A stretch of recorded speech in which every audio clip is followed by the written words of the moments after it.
أسرارهم وأنوارهم وعلومهم ونفاتهم في الدين والدنيا والآخرة. الفاتحة.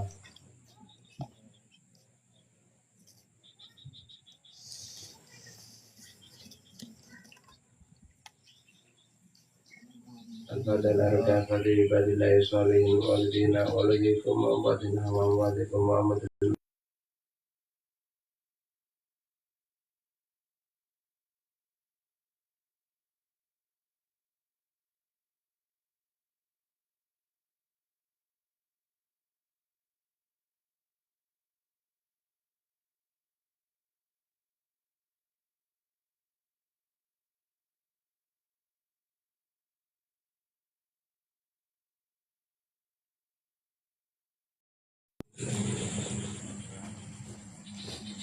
بسم الله الرحمن الرحيم. الحمد لله رب العالمين.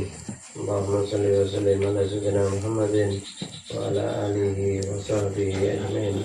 اللهم بحق الفاتحة المعظمة وزل معاني القرآن العظيم أن تغفر بكل خير وأن تجعلنا الخير وأن تحفظنا بكل مؤمن.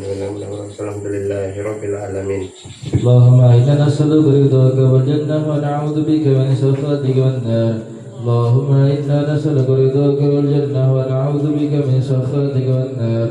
اللهم إنا نسألك رضاك والجنة ونعوذ بك من سخطك والنار. يا عليم سري منا لا تهلك ستر عنا وعافنا واعف عنا وكلنا حيث كنا. يا عليم سري منا لا تهلك ستر عنا وعافنا واعف عنا وكلنا حيث كنا. يا عليم سري منا لا تهلك ستر عنا وعافنا واعف عنا وكلنا حيث كنا. يا الله بها يا الله بها يا الله بها يا الله بها يا الله بحسن الخاتمة. يا الله بها يا الله بها يا الله بحسن الخاتمة. يا لطيفا بخلقه يا عليما بخلقه يا خبيرا بخلقه لطف بنا. يا لطيف يا عليم يا خبير يا لطيفا بخلقه يا عليما بخلقه خبيرا بخلقه لطف بنا. يا لطيف يا عليم يا خبير يا لطيفا بخلقه عليما بخلقه يا خبيرا بخلقه لطف بنا. يا لطيف يا عليم يا خبير يا الله يا لطيفا لم يزل لطف بنا بما نزل إنك لطيف لم تزل لطف بنا والمسلمين. يا لطيفا لم يزل لطف بنا بما نزل إنك لطيف لم تزل لطف بنا والمسلمين. يا لطيفا لم يزل لطف بنا بما نزل لم تزل لطف بنا والمسلمين. قبول. Bismillahirrahmanirrahim. Radhiyallahu ankum wa qala al-musannif rahimahullah ta'ala wa nafa'ana bi ulumi fid dharain amin. Wa an Abi Hafsin Umar bin Abi Salamah Abdullah bin Abdul Asad Rabibi Rasulillah sallallahu alaihi wasallam qala kuntu gulaman fi hajri wa kanat yadi satifu fi safar fa qala li Rasulullah sallallahu alaihi wasallam ya gulam sami Allah ta'ala wa kul yaminik wa kul mimma yalik فما زالت التفعة بعد متفق عليه ونبيت تدور في نواحي الصحة. Bismillahirrahmanirrahim. Assalamualaikum warahmatullahi wabarakatuh. Alhamdulillah wassalatu wassalamu ala sayyidina Rasulillah Sayyidina Muhammad ibni Abdillah wa ala alihi wa ashabihi wa azwajihi wa dzurriyyatihi wa man wala. Rabbi shrah li sadri wa yassir li amri wahlul 'uqdatam min lisani yafqahu qawli wa hadi qalbi wasaddid lisani bihaqqi sayyidina Muhammadin sallallahu alaihi wasallam. Amin. Allahumma amin. Amma ba'du. Nabahlu mata'lim wa tadhkur wa tadbirun nafalan ba wal ibadah wal ibadah wa du'a ila al-huda wa dalalata al-khair wal hadza ala tamasuk bi kitabillah wa sunnati rasulih. Amin ya rabbal alamin. Allahumma wa qala radwa ta'ala wa nafa'na bihi wa bi ulumi bi darin. Amin. wabil hadits muttasil dari Rasulullah SAW fi hadal kitabillah qal wa Nabi Hafsin Umar ibn Abi Salamah Abdullah bin Abil Asad Rabibi Rasulullah sallallahu alaihi wasallam qal kuntu ulaman fi hajri Rasulullah sallallahu alaihi wasallam wa kanat yadayya tadisu fi sahfah wa qala li Rasulullah sallallahu alaihi wasallam ya ulam samillahi ta'ala wa kul biyaminik wa kul mimma yalik fama zalat tilka ti'amati ba'du muttafaqun alaih wa tatisu taduru fi nawahis sahah ila akhiri maqala radhiyallahu anhu.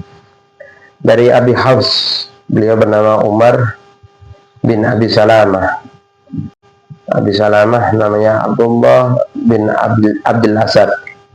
Abi Hafs ini, Umar ini putra daripada Abi Salamah, adalah anak tiri baginda Nabi Muhammad sallallahu alaihi wasallam. Beliau bercerita ketika itu aku masih kecil ada di pangkuan baginda Rasulullah sallallahu alaihi wasallam dan tanganku bermain di piring yang besar. Ya makan, ikut makan, tapi ya tangannya pindah sana pindah sini, pindah sini, pindah sini. Alaihissalam, wahai anak, sebut nama Allah sebelum makan, ucapkan bismillah, makan dengan tangan kanan dan makan dari yang dekat pada engkau, dari sisi yang dekat daripada engkau. Maka senantiasa begitulah cara makanku setelah itu sesuai yang diajarkan oleh baginda Nabi Muhammad SAW. Muttafaqun alaih. Hadits ini disepakati kesahihannya oleh Bukhari dan Muslim. Watatish maknanya tadur binahi sahfah, yaitu mutar-mutar atau menggerakkan tangan keliling di piring yang besar tadi. Hadis ini diriwayatkan dari sahabat yang Umar. Beliau putra Ummu Salamah. Ummu Salamah namanya Abdullah bin Abdul Asad. Ummu Salamah ini beliau putra Abi Salamah. Abi Salamah namanya Abdullah bin Abdul Asad. Abdullah bin Abdul Asad itu punya istri namanya Ummu Salamah. Beliau dan istri beliau termasuk minas sabiqin al-awwalin, termasuk kelompok pertama yang memeluk agama Islam di kota Mekah. Dan ketika gangguan kaum Quraisy semakin kuat kepada Rasulullah SAW, dan Nabi memerintahkan beberapa sahabat untuk hijrah ke Habasyah. Di antara yang ikut hijrah waktu itu Abi Salamah dan juga istrinya Ummu Salamah. Hijrah ke Habasyah. Dan ketika di Habasyah, Ummu Salamah melahirkan putranya yang bernama Salamah, yang dengannya beliau dijuluki baik Abi Salamah ataupun Ummu Salamah. Hijrah di Habasyah itu tidak berlangsung lama para sahabat karena mereka rindu dengan kota Mekah. Dan ketika tersiar kabar di kalangan sahabat waktu itu yang ada di Habasyah bahwa ada isu bahwa orang-orang Mekah telah bergabung dengan Rasulullah dan memeluk agama Islam, mereka berinisiatif untuk kembali ke kota Mekah. Nyatanya ketika mereka kembali ke kota Mekah, mereka mendapatkan bahwa kaum Quraisy masih tetap dalam keadaannya kufur kepada Allah Subhanahu wa taala. Malah ketika mereka berusaha untuk masuk ke dalam kota Mekah, mereka mencari perlindungan agar tidak diganggu oleh kaum Quraisy.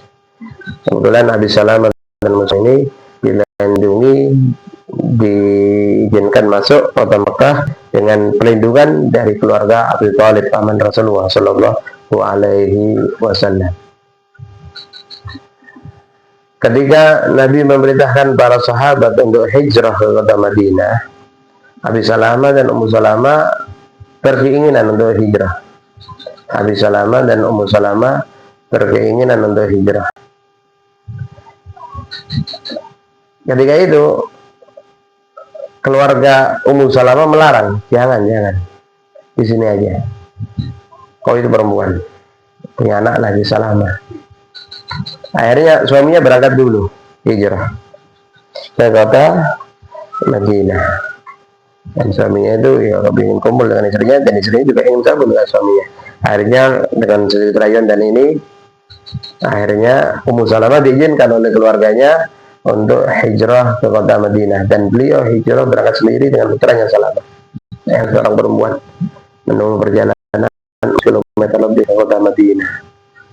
Beliau adalah perempuan yang hijrah ikut ke Habasyah, dan perempuan yang pertama yang masuk kota Madinah daripada muhajirat, perempuan sahabat yang hijrah ke kota Madinah. Perjalanan hijrah Ummu Salamah itu putra Abu Salamah, dan beliau bertemu dengan Utsman bin Abi Talha yang ketika itu masih kafir, belum memeluk agama Islam. Akhirnya Utsman bertanya, mau kemana? Aku mau ke Yathrib, yaitu nama kota Madinah waktu itu.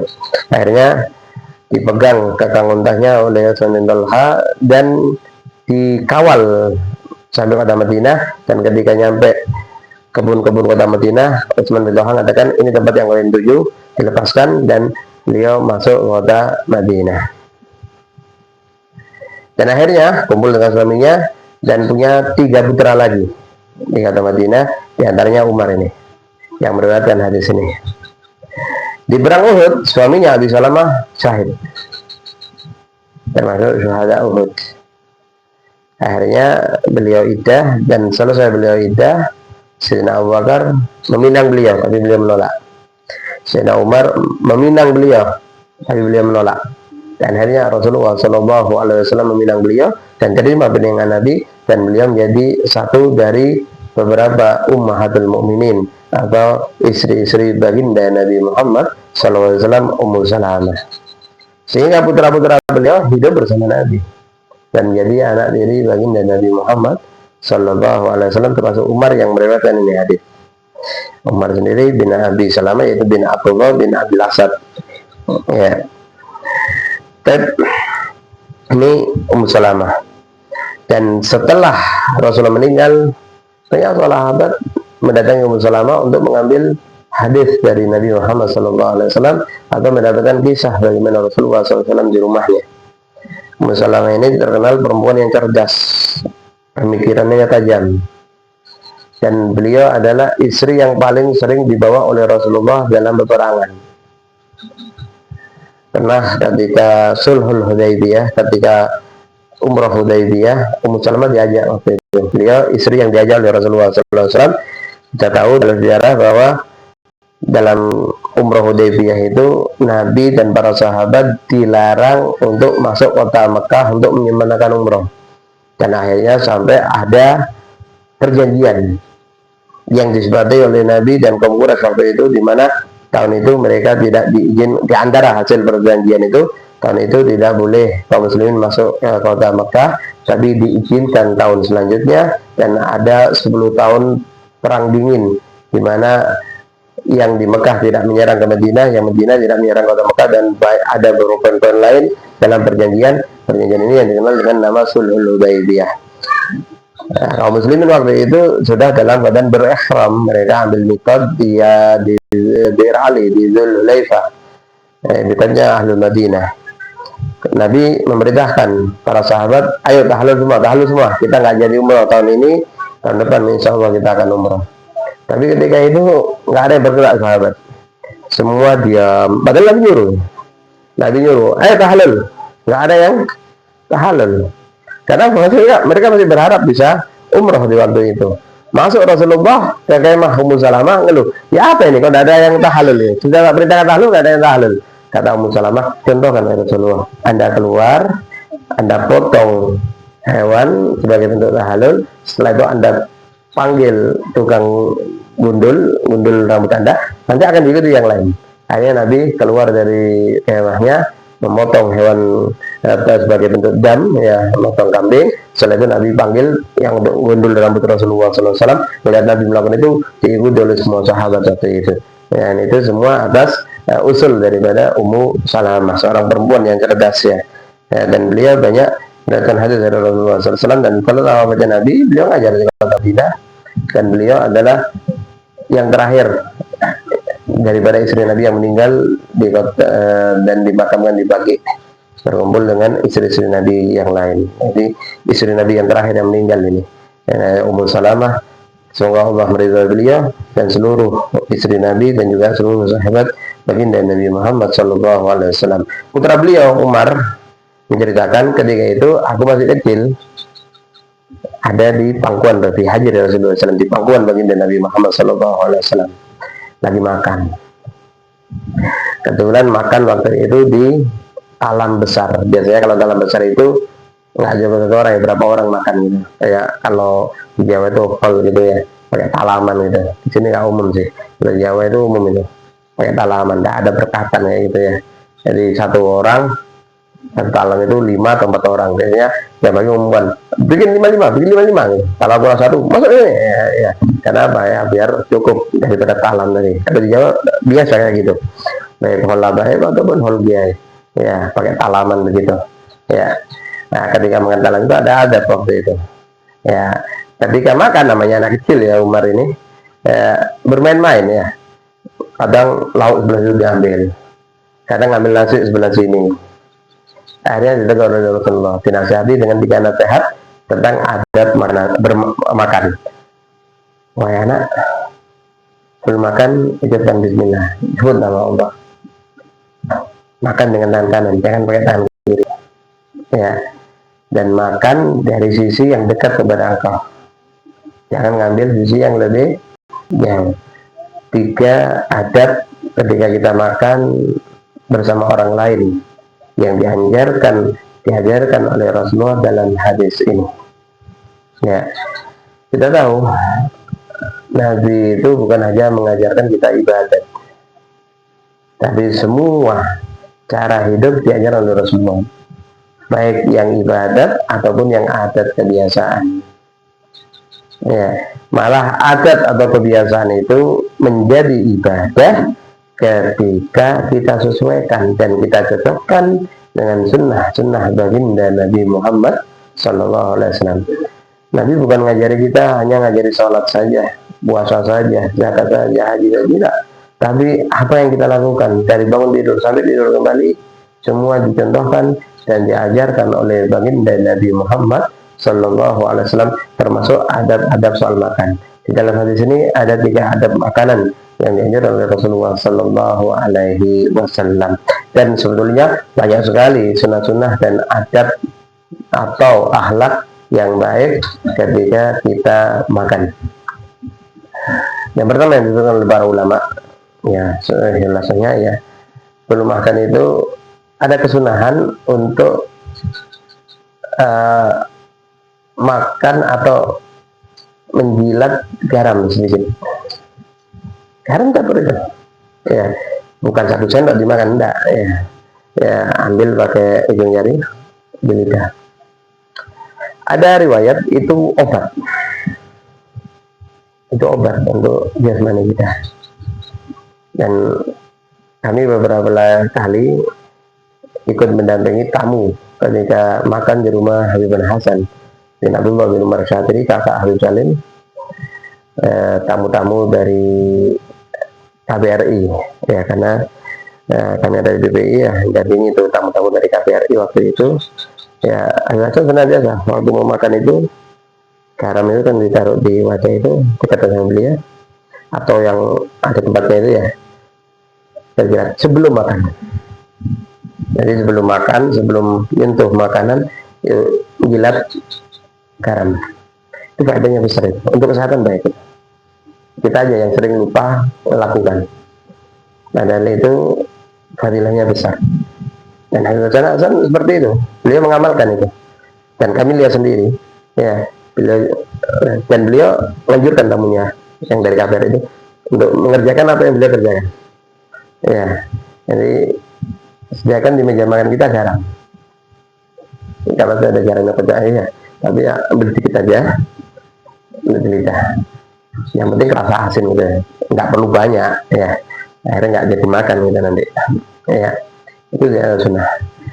Kemudian sunnah cuci tangan itu sebetulnya setelah makan.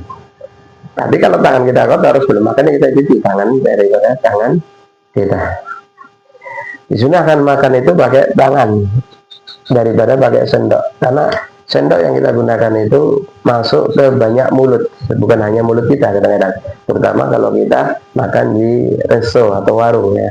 Sendok ini sudah berganti-ganti mulut, kadang-kadang mulutnya orang munafik, kadang-kadang mulutnya orang kafir. Tapi tangan kita, murni tangan kita, masuk hanya ke dalam mulut kita, sehingga lebih baik pakai mulut. Dan makanan ketika tersentuh kulit tangan ini itu mempercepat proses pembusukannya. Maksudnya makanan itu akan lebih mudah diolah nanti di lambung dan usus daripada terkena benda logam seperti sendok tadi, sehingga itu menyehatkan ya, kalau tangan itu menyehatkan. Dan kita tahu ya, sering banyak ceritakan Nabi itu kalau makan dengan 3 jari, jari ibu jari, jari telunjuk, jari manis. Ini kalau makanannya roti, karena kebiasaan orang Arab ya, pagi sama malam itu makannya roti, dicoba dengan kuah ya, atau di gandum itu dipak sedikit, cuma kuah makan ya, itu. Kalau nasi 3 jari ya repot, tidak apa-apa, tapi ya jangan berlebihan ya. Nabi mengatakan kecilkan lukmah atau suapan, jangan besar-besar, jangan kayak sekrotan kita ya, ya. Tapi ya caranya orang beda-beda. Kalau kita orang Indonesia kan stabil gitu ya, tapi kami pernah lihat orang ini, masya Allah, mungkin karena mungkin waktu undangan ya, undangan nikahan gitu di sana, mungkin tidak pernah makan enak gitu ya, itu nasi itu sekrop sama dia, ngambilnya sekrop gitu, kita bingung ya maksudnya. Datanya dia maksudnya gini, kebetulan mulutnya lebar, masuk semua makanan aja gitu. Tak lihat dulu ya apa cara masuk ini, masuk aja gitu ya. Tapi ya, sunnah lah seperti itu, sunnah menyedikitkan suapan tadi ya. Posisi duduk yang disunahkan ketika makan itu ada 2 ya, bisa seperti ini. Nah, ini diangkat dan telapak kaki kiri duduk, ini sunnah ya, ini sunnah. Sebetulnya ini sunnah juga ketika makan, dan juga ketika di hadapan orang mulia, ulama atau apa. Kenapa? Posisi kita, kalau dia mau berdiri, kita bisa berdiri lebih dulu, mendahului daripada guru kita yang ada di hadapan kita. Iya, ya.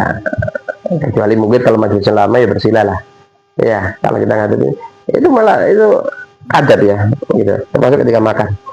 Atau duduk di atas ini, di atas 2 telapak tangan makan gini ya, itu cara duduknya sebetulnya disunahkan.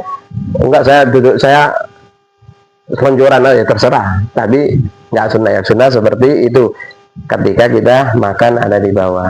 Tapi kadang-kadang rata-rata sekarang orang-orang makan di atas kursi, di atas kursi sudah meninggalkan daripada sunnah baginda Nabi Muhammad Sallallahu Alaihi Wasallam.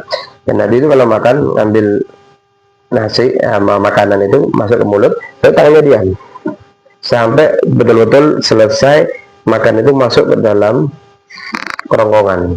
Kalau sudah kosong mulutnya, baru ambil makanan lagi, baru makan. Beda dengan kita ya, ini baru masuk, ini sudah mainan sambil dikunyah ya, sehingga keburu lagi masuk ya. Kadang-kadang yang kita kunyah itu nggak sempurna, sehingga banyak penyakit yang berasal dari makanan, karena makanan kita tidak terolah dengan sempurna di tubuh kita. Kerja usus jadi berat, kerja lambung jadi berat. Malah ada sahabat pernah meriwayatkan Nabi itu kalau ngunyah makanan itu 24 kali. Dari mana sahabat tahu? Dari gerakan rahang Nabi, sehingga makanan betul-betul halus. Dan dengan cara seperti itu makan sedikit tapi cepat kenyang. Tapi kalau satu piring kurang ya, dan itu metode diet sebetulnya, agar bisa nggak banyak daripada makan tadi. Adapun sunnah-sunnah yang disebut dalam sini, yang disebut oleh Rasulullah SAW, yang pertama Nabi mengajarkan kepada Umar bin Abdullah atau bin Abi Salamah tadi, Ya gulam, sebelum makan baca bismillah. Ya, makanan ketika dibacakan bismillah itu barokah. Makanan jadi obat bagi kita. Ya, makanan itu jadi obat bagi kita. Jadi baca bismillahirrahmanirrahim dan jadi berkah. Makanan itu menjadi penyemangat kita untuk beribadah kepada Allah Subhanahu wa taala. Kalau kita lupa baca bismillah di tengah-tengah makan, kita baru ingat, kita ucapkan bismillah awaluhu wa akhiruh. Bismillah awalahu wa akhiruh. Ya, bismillah dari awal sampai akhir. Itu caranya. Kalau kita ingat di tengah. Kalau sudah makan, ya sudah. Selesai makannya, sudah baca bismillah. Tapi kalau ingat di tengah-tengah, baca itu sehingga kita pun masih mendapatkan fadilah atau kesunahan daripada membaca bismillah tadi. Ya, dibaca bismillah ya. Dan ada juga kalau kita mau makan sesuatu yang kita ragu-ragu, ini sehat enggak? Ini bahaya enggak?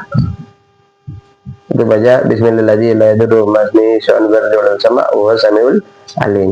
Bismillahirrahmanirrahim. Bismillah dengan nama Allah yang mana dengan namanya tidak membahayakan apapun yang ada di langit ataupun di bumi. Tidak khawatir. Ya, makan ini kolesterolku naik enggak ya? Makan ini gulaku naik enggak ya? Ya, tapi jangan dalil semua dimakan, semua diminum, ya naik kolesterol nanti. Jangan coba-coba begitu. Tapi kalau kita nggak tahu gitu ya, atau takut ada racun atau apa gitu, baca seperti itu, insya Allah Allah berikan keselamatan bagi kita. Ya gulam, kata Rasulullah SAW, mengingatkan daripada Umar tadi, baca bismillah.